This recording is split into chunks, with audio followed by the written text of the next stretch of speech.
اردو زبان کے آغاز کے بارے میں بہت سارے نظریات ہیں۔ اچھا، اردو زبان اگرچہ ہماری زبان ہے، لیکن اس پہ سب سے زیادہ کام مستشرقین نے کیا۔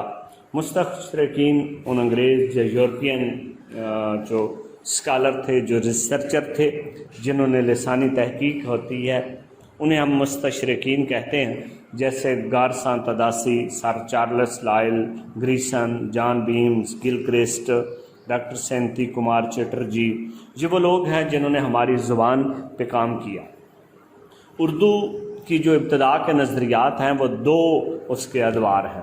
پہلا دور وہ مستشرقین کی لسانی تحقیق ہے جو انہوں نے مواد جمع کیا اور اپنے ریسرچ کی، اور دوسرا آگے آپ جا کے سمجھ جائیں گے کہ انگریزوں کو ہماری زبان سے اتنی دلچسپی کیوں تھی۔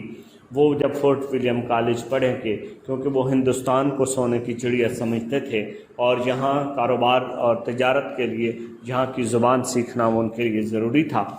تو بہرحال دوسرا جو مرحلہ ہے وہ مقامی یا قومی لسانی تحقیق ہے۔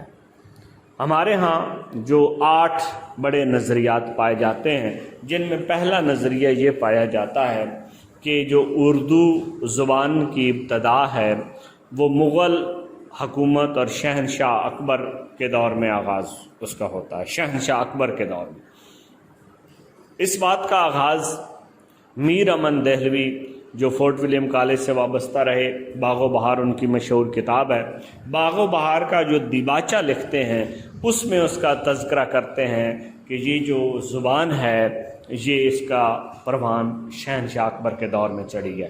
اور پھر بعد میں جو انشاء اللہ خان انشا کی کتاب دریائے لطافت ہے، اس میں بھی وہ اس کی اس بات کو مانتے ہیں۔ ایک نظریہ یہ ہے، اور اس میں بلکہ انگریزوں میں سے سر چارلس بھی اس بات کو مانتے ہیں۔ چارلس لائل کہتے ہیں کہ اور شمالی ہندوستان کی وہ بولی ہے جس نے عہد اکبری کے اردو بازار میں مختلف زبانوں کی آمیزش سے جنم لیا، دراصل یہ لشکر کی زبان ہے۔ تو شہنشاہ اکبر کے زمانے میں عہد اکبری میں یہ بھی مان رہے ہیں۔ پہلا نظریہ یہ ہے۔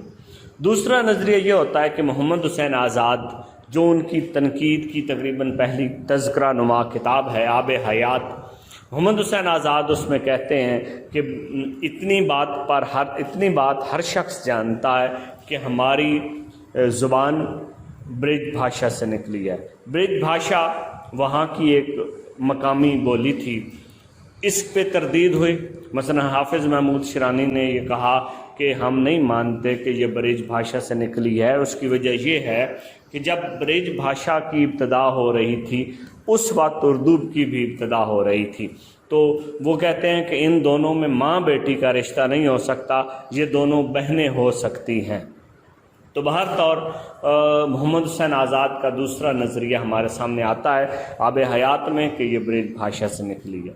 تیسرا نظریہ جو ہمارے پاس آتا ہے وہ نصیر الدین ہاشمی کا آتا ہے، اور وہ اپنے اس نظریے میں بات کرتے ہیں کہ اردو کی ابتدا دکن سے ہوئی ہے۔ 1923 میں انہوں نے کتاب لکھی اور انہوں نے کہا کہ جو وہاں کی لوکل زبانیں تھیں، مثلا دکن میں مرہٹی بھی، تامل بھی، تیلگو بھی، بھاشا بھی، پھر اس میں عربی کے الفاظ ملے، پھر فارسی کی آمیزش ہوئی، تو کہتے ہیں یہ ابتدا جو ہے وہ اس کا مطلب یہ زبان جو بولی گئی یہ دکنی زبان تھی، اور دکن سے، اور بلکہ وہ کہتے ہیں کہ دکنی دور سے بھی کئی پہلے بہت ساری کتابوں میں اس کا تذکرہ ہوا تھا۔ تو 1923 میں دکن میں اردو، نصیر الدین ہاشمی نے جب نظریہ پیش کیا، اس نے اقبال کو کتاب بھیجی، تو اقبال نے خط میں لکھا تھا کہ علامہ اقبال نے کہا کہ پنجاب میں کچھ پرانا مسالہ موجود ہے، اگر کوئی تحقیق کرے تو نئی بات سامنے آ سکتی ہے۔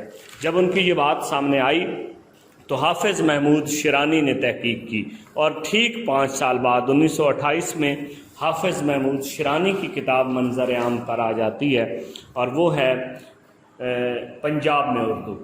حافظ محمود شیرانی، پنجاب میں اردو، 1928۔ اس میں وہ یہ ثابت کرتے ہیں کہ اس